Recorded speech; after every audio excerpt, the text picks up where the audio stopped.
Les enceintes intelligentes, c'est quoi? Au cours de 2018, les enceintes intelligentes sont devenues l'une des plus grandes tendances de l'électronique grand public. Il faut toutefois séparer deux types de produits, les assistants domotiques à commande vocale comme Google Home, HomePod de Apple ou Echo, 3 versions disponibles pour l'instant en France, mais il en existe 6. Et Alexa de Amazon. Les enceintes connectées. Bien que nous aborderons les enceintes connectées pour traiter de la fonction écoute de la musique, l'objet de notre intérêt ici concerne bien les assistants numériques de type Google Home, lesquels se sont rapidement transformés en un élément crucial de l'Internet des objets (IO), au point d'être considérés de nos jours comme un point de basculement dans l'univers de la domotique. En ce qui concerne l'adoption de cette technologie, certains experts affirment que ces assistants intelligents surpasseraient la popularité des smartphones et des tablettes. La France et d'autres pays européens en sont encore au balbutiement, bien qu'il soit prévu que le commerce des prochaines années s'effectue par ces enceintes intelligentes. Quelques mots sur le marché des enceintes intelligentes. Depuis 2017,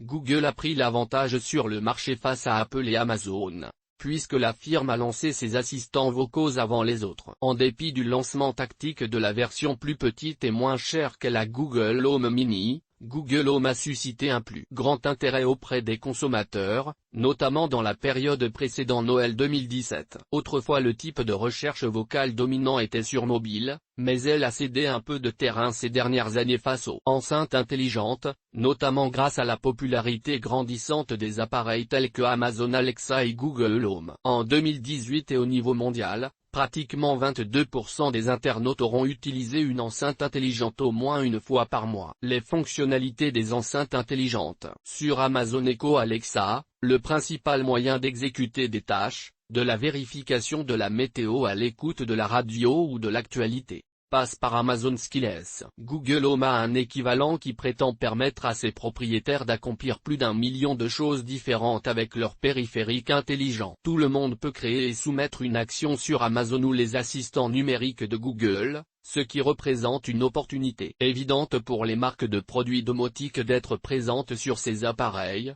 l'éclairage, la sécurité, etc. Mais en ce qui concerne la recherche vocale, ces utilisations relèvent davantage de la commande vocale que de la recherche vocale. Il n'existe pas de moteur de recherche pour activer une action d'Amazon, de Google ou d'Apple. Une autre fonction montante est accessible depuis ces enceintes connectées, l'achat en ligne. Une étude internationale révèle qu'à la mi-2018, 30% des personnes interrogées en ont déjà utilisé, 50% ne l'ont pas encore fait, bien qu'ils en possèdent une, et 20% n'en ont pas encore acheté, ce qui ne leur permet pas d'utiliser ce service évidemment. Concrètement, les enceintes connectées de Google, d'Amazon et d'Apple servent principalement, et dans l'ordre décroissant d'intérêt, à s'informer de la météo à tout instant, poser des questions immédiates, faire des achats, écouter des podcasts, écouter les informations, l'actualité, gérer les possibilités domotiques du logement. Les smartphones dominent toujours. Autrement dit, ce matériel domotique est utilisé plusieurs fois par jour,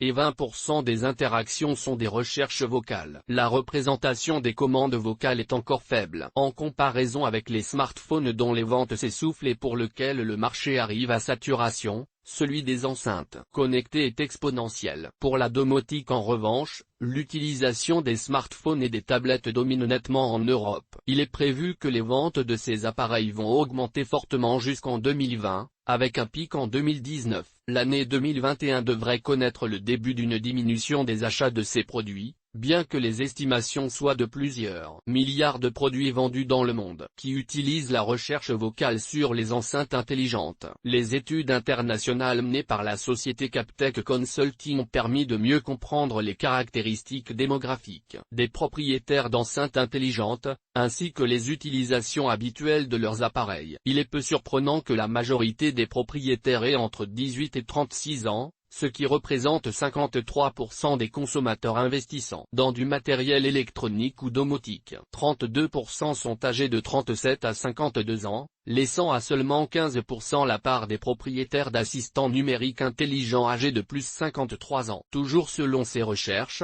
il est intéressant de constater qu'environ 3/4 des propriétaires d'enceintes intelligentes sont mariés, et que pratiquement 80% possèdent leur propre logement, sachant que 58% des foyers équipés gagnent plus de 40 000 € an. Cela fait du profil d'un consommateur ayant acheté ce type d'objet connecté un couple jeune, marié et propriétaire de leur domicile, avec un revenu confortable. Si vous vous interrogez sur les statistiques équivalentes pour les utilisateurs de smartphones, il existe étonnamment peu d'informations, si ce n'est les recherches menées par Google en 2014, ce qui commence à dater. Ces conclusions montrent que les adolescents utilisent plus d'une fois par jour la recherche vocale mobile, dont 55% pour la recherche vocale plusieurs fois par jour, contre 41% des adultes. Il n'existe pas de chiffres sérieux pour une utilisation domotique permettant de comparer quoi que ce soit. L'utilisation des enceintes connectées. Il est prudent de supposer que les enceintes intelligentes sont plutôt attractives pour un public plus jeune. Les scénarios dans lesquels les propriétaires de ces appareils les utilisent pour la commande vocale sont probablement très différents. En fait, ces produits connectés à commande vocale ne sont utilisés qu'au domicile parce qu'elles représentent une facilité pratique. À l'extérieur du logement, ce sont les smartphones qui dominent l'utilisation, qu'elles soient domotiques ou liées à la recherche, à l'écoute, etc. Ce qui est tout à fait légitime, puisque c'est par exemple sur le trajet du retour que vous allez commander via votre smartphone, votre chauffage à distance par exemple. En revanche, une fois chez vous, les assistants intelligents vont légitimement prendre le relais, pour allumer l'éclairage d'une pièce par exemple. À noter que certaines fonctions auront toujours le privilège du smartphone contrairement aux enceintes de Google ou d'Amazon. Par exemple, ouvrir et fermer le portail, ou pour la vidéosurveillance. D'autres fonctions domotiques semblent exclure davantage les deux supports. C'est le cas des portiers, bien que les solutions d'accès domotique modernes incluent de plus en plus l'utilisation des smartphones et des tablettes. Tous ces assistants connectés sont largement limités à l'utilisation à la maison. En revanche, Amazon s'efforce d'étendre Alexa aux voitures. Les enceintes intelligentes sont susceptibles d'être utiles là où la recherche vocale mobile est fréquemment utilisée. Elles peuvent être précieuses dans certaines circonstances. Mais ces enceintes sont davantage confinées dans une pièce de la maison, ce qui limite son utilisation. Par exemple en soirée, vous ne pouvez pas contrôler l'éclairage extérieur avec un produit Google Home ni Alexa. Que disent les chiffres? If This, then that, a réalisé une étude sur le sujet. Elle laisse entrevoir que la plupart de ces appareils intelligents ont leur place dans le salon dans 61% des situations, la chambre à coucher dans 46% des cas, la cuisine également pour 46% des agencements. Vous remarquez une somme des pourcentages dépassant les 100%. Cela indique simplement l'achat de plusieurs enceintes intelligentes par les foyers. Captech Consulting a constaté que les demandes de renseignements sont la seconde utilisation la plus populaire. C'est également le cas pour la collecte d'informations qui se place juste derrière l'écoute de la musique. Dans le domaine du multimédia en général et du son en particulier, les enceintes intelligentes dépassent les assistants numériques de Google, d'Amazon ou d'Apple. Tout ce qui permet de diffuser de la musique à distance ou de façon connectée se rapproche de ce concept. Il convient donc de l'évoquer en quelques lignes. Legrand propose son système d'enceintes connectées. Le système Legrand Nouveau permet d'écouter de la musique dans votre logement. Il s'installe facilement en Wi-Fi ou en filaire. De plus,